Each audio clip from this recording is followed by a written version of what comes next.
It was somewhat amusing. The look of shocked incomprehension that swept over the face of every guard present. By contrast, the civilians in the nearby streets were much faster on the uptake. They started fleeing before the final echoes of the walker's cannon had stopped bouncing off the nearest building. Jack idly hoped that no one got trampled in the mad dash. He'd not really thought that part of this particular plan through. Well, nothing for it now, he thought. Yet even as shrieks and cries rang out from behind him, the Sect guards refused to raise their guns. Now that the shock had worn off, they looked torn with indecision.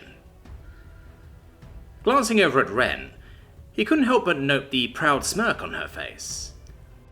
"I told you, Master," she grinned. "You'll walk too softly. Own your power and shake the world with your strides, and the weak dare not stand against you." Anne scoffed. "It helps that these idiots aren't part of the Crimson Guard, and I doubt this is the first colourful entrance they will have been forced to let go unchallenged." Jack just nodded as he continued advancing up the steps, Anne and Ren following after him. His bodyguards and the crawler stayed behind. He wanted to make this look like a bombastic and angry entrance, not like a second coup. As he reached the now ruined set of double doors, he heard just the slightest click from nearby, followed by others. A few of the nearest Sect guards had primed their guns, though the barrels of said weapons remained conspicuously pointed at the ground. "Ha! It seems the presence of your weapons have grown the audacity of these mortals threefold," Ren commented idly, though he couldn't help but note that her hand was now hovering just slightly over her sword. Anne too had her hands hovering over the two revolvers she now kept at her belt, rather than the glaive she now strapped to her back. Jack sighed. A shootout had always been a possibility, no matter what Ren said on the matter. "The first person to try to shoot me with one of my own guns," he said calmly, his suit allowing his voice to be projected across the palace courtyard, "will be forced to eat it. Stock first. No soy sauce." He tried not to smirk, as the Oxkin nearest to him paled and took a small step back. Which was good. That had not been an idle threat. Sure, it would have sucked to be forced to carry it out on some poor sap who was just doing his job, but those were the breaks. He'd already been forced to kill a lot of people who, in all honesty, probably didn't deserve it. A few more wouldn't weigh on his conscience unduly. "Come on," he muttered. "We've got a meeting to attend." With that said, he swept through the ruined double doors and into the interior of the palace. The scene that greeted him there was about what he had expected. The crowd of courtiers he'd grown accustomed to seeing, swanning about the place, were clustered into groups based on what he could only assume were political allegiances, going by the colour schemes. All of them were armed, having produced concealed weapons from the voluminous folds of their somewhat ridiculous outfits. And while his cannonball shot had made a rather substantial mess of one of the palace's marble pillars, the only injury he could see was a rather unfortunate young man, with a shard of door sticking out of his shoulder. "Punch wizards," he thought, with a shake of his head. Hell, he figured the only reason the young man had caught an errant shard rather than dodging like his female peers was likely because the young fop had never actually been in a fight in his life. So he assumed. He could be wrong. But looking at the guy, he whined over what was essentially a large splinter to somewhere that definitely wasn't vital, while he had an entire horde of women fussing over him. He figured his guess was more likely to be correct than not. Beyond that young man, though, every eye in the room had tracked to him as he entered, and he didn't imagine the subtle intake of air as they did. He ignored it all, striding through the crowd as if he hadn't just nearly killed them all by blowing the doors to the palace open. Act confident. This isn't an attack. It's a fit of pique, he thought to himself, as a group of young and well-armed women scattered out of his path. He'd actually almost made it to the doors leading to the inner council chambers, when someone finally thought to bar his path. "You're there!" A woman with a horse's tail and a rather large fan, of all things, growled at him. "To swung in here so audaciously after so grievously wounding the young master of the Stone-First Sect." Jack paused, as he allowed his omitedly patched great metal helm to peer down at the woman. "Who are you?" It was a genuine question on his part, but given the way the horsekin stiffened, and Arnon Wren tittered behind him, you'd think it was some kind of devastating insult. Well, in for a penny, he thought. Confidence, confidence. "I am, and I do not care," he enunciated, fingers on his right hand crackling with electrical arcs. He'd have liked to have used the left hand too, but he cannibalized that for parts for a cane he'd never really gotten the opportunity to use. Fortunately, he'd recently had cause to reallocate those parts once more. "Move or be moved," he continued. "Though if I have to move you, my threat to the mortals outside will be enacted, using that fancy little fan you're holding instead." He leaned forward.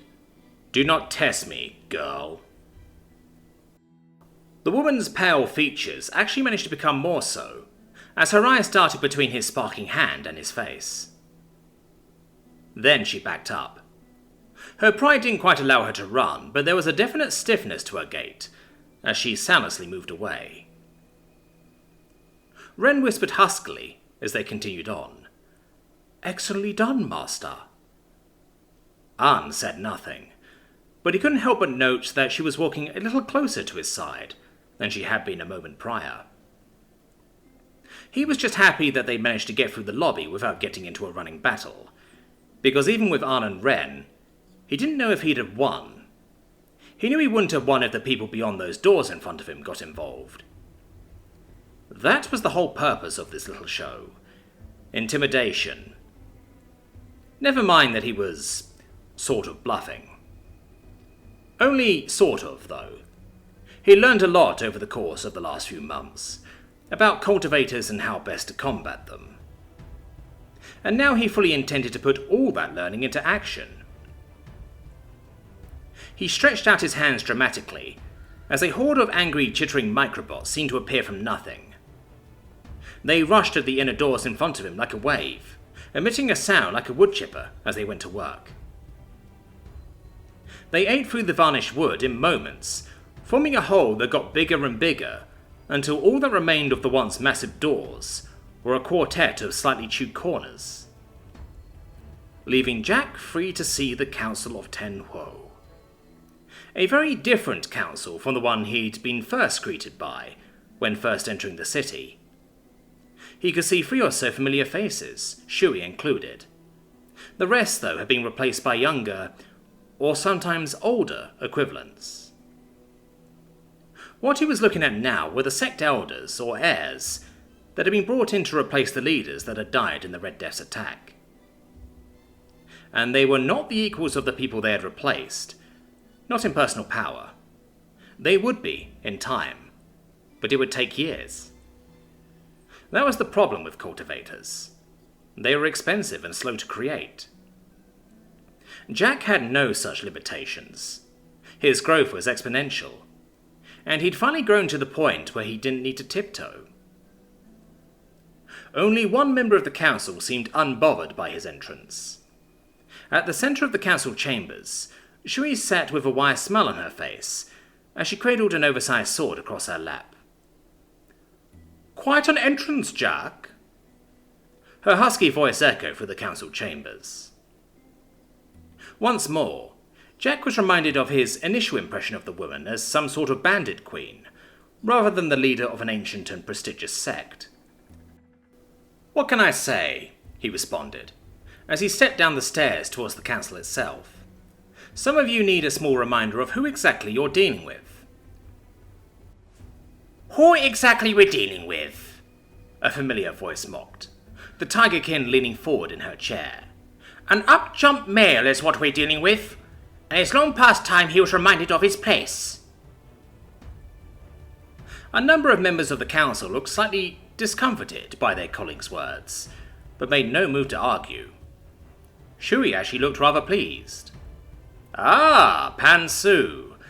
I see the time you spent in my dungeon has done little to improve your manners, Jack chuckled at the Tigerkin.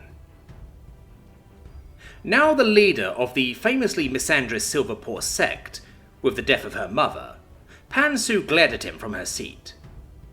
He clearly tweaked her nose with his reminder of the fact that he'd defeated her with ease the last time they clashed. Though if I'm acting above my station, I can't help but wonder, what right have you to sit in that seat? You dare? She hissed before sitting back. You would not be so confident had you not wormed your way into the good graces of a divinity. Well, that was as convenient a segue as any he could have asked for. Is that so? His helmet panned around the room. Is that what you all think? That I am favoured by the rooster because of my magical dick? A little crude, perhaps, but he'd never been one for delicacy. Even the words he'd spoken thus far had required a not insignificant amount of coaching from Ren and Huan. No one said anything. Most refused to meet his gaze. I think, perhaps, Shui said eventually, that the silence of this council speaks for it. She stood up. You, while talented, are not worthy of the position of magistrate. This grand rebellion cannot and will not succeed with a weak leader at its head. Jack laughed, even as he ignored the weak comment. It's very convenient that you'd raise the issue of my elevation while my benefactor is indisposed. That caused a bit of a stir. It was clear that not all of the council had known that Yatting was out of the city. Assuming he was actually out of the city, all Jack knew was that the divinity had said that he needed to leave before promptly disappearing. He had not shown up on any of the minor sensors since. It was possible the divinity was still around, but Jack doubted it. He had a feeling that the first pros from the Imperial side had finally shown themselves, and the rooster had disappeared to deal with them. Shui didn't bother to lie. It's not a coincidence. I may not have the reach of an Imperial scion, but I still have a few contacts in the Imperial army. I knew of the Imperial envoy's arrival in advance. Huh, that was scary. None of his people had known of it. How had Shui even gotten that message? Were cultivator messengers slipping across the border between his territory and the rest of the Empire? Or did she have some other, more mystical means of communication? And you didn't think to share that information? He asked. Shui shrugged. Should the next few minutes go as I plan, it will soon be irrelevant. The rooster shall return to find that you are peacefully chosen to withdraw from the running as a candidate for magistrate. Better yet, you will have joined my sect. Really? Jack laughed. And how do you see that happening? He wasn't too worried about escaping if this was an ambush on the part of the council. He'd just grab Arn and Ren in each hand and jetpack out for the two entrances he'd just made, while his microbot served as interference. The council would be fast, but they couldn't fly. He'd be back in his compound within minutes. He hadn't just knocked down those doors for the shock factor. He'd been securing his exit. Clearly, Shui could read his thoughts. Nothing so cruel as an ambush. This rebellion requires you to be alive. You are too valuable to kill. The rooster's eyes may be clouded, but that reasoning at least made sense to me. Huh. That was a point in favour of Shui not knowing about the assassin. Sure, he'd already known the source, but he had no idea if the one responsible for the order had co-conspirators. Or had received an order themselves from their little alliance's leader. The pigkin shook her head. Instead, we will have a duel. You and I, here and now. The strongest shall lead, the weaker shall submit totally, as things should always be. Jack cocked his head. And why would I agree to that? I'm already set to become leader of Tenhuo. For all the power of the hand of another, Shui pointed out. As a rule built on such a shaky foundation will never be stable. She gestured to the council behind her. Fight me now, defeat me, and prove yourself worthy of this council's loyalty. Huh. That was actually some pretty tempting bait. Plus, in the local parlance, it was the sort of thing no true cultivator could ever back down from. To do so would be a massive loss of face. In essence, it would make Shui's words a self-fulfilling prophecy. If he backed down here, he would forever be plagued by disloyalty and rebelliousness. Nah. The silence was deafening. Even Shui's self-assured smile seemed to fade, for the first time since he'd entered. Pardon? She asked. Jack summoned his microbots to him, enjoying the way everyone stiffened as he floated into the air on a billowy, chittering stream of shiny black tendrils. As I said when I first walked in here, I came here not to play your games. I came to remind you of what exactly you are all dealing with. With a single thought, a dozen gleaming red armor pieces appeared around him, clicking onto connection ports on the armor's exterior. I am the man who slew the Red Death. There was no mistaking the audible gasps as he floated, resplendent in his Dragonplate armor. It was not subtle. It was audacious. Red scales covered him from head to toe, varying in size based on his need for mobility. Gleaming white teeth that had been carved from the beast and then cut down to size with a laser cutter studded his shoulder pads. And atop it all, on his head, stood a pair of gleaming, fiery feathers, gifted to him by Yating.